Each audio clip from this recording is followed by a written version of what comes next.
Oui, au niveau des assurances pour la voiture, quelque part, donc l'assurance n'est vraiment pas un obstacle à la transition énergétique.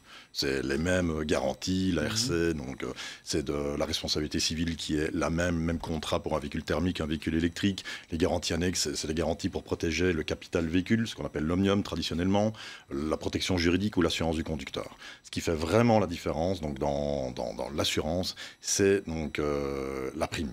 La prime, elle est fonction donc, du capital que l'on De la assure. valeur du On en véhicule. a parlé tout à l'heure, donc ces véhicules ne sont pas bon marché. Donc Ouais, ouais. c'est sûr et certain, il faut bien le reconnaître.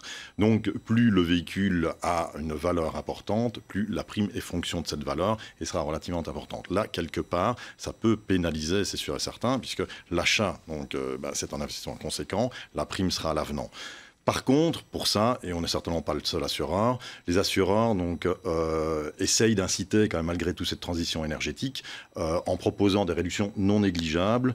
Chez nous, c'est de l'ordre de 30% pour un véhicule full électrique sur la RC et l'Omnium et 20% sur un véhicule hybride. Donc il y a un levier Donc, là aussi, il quoi. y a un levier pour inciter, donc en effet, l'individu a quand même malgré tout s'équiper, donc et que pour faire en sorte que le prix de l'assurance ne soit pas un obstacle.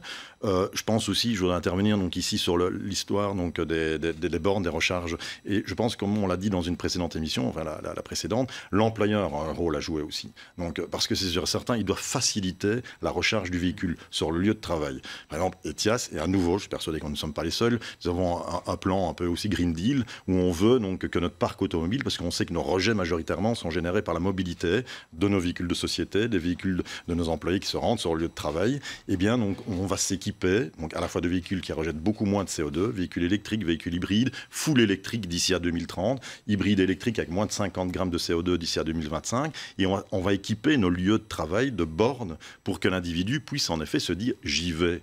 J'y vais, il va avoir des avantages, donc on a parlé des avantages fiscaux pour l'employeur, donc pour l'intéressé, mais c'est un univers donc complexe donc, dans lequel tout le monde doit jouer son rôle pour essayer de faciliter cette transition.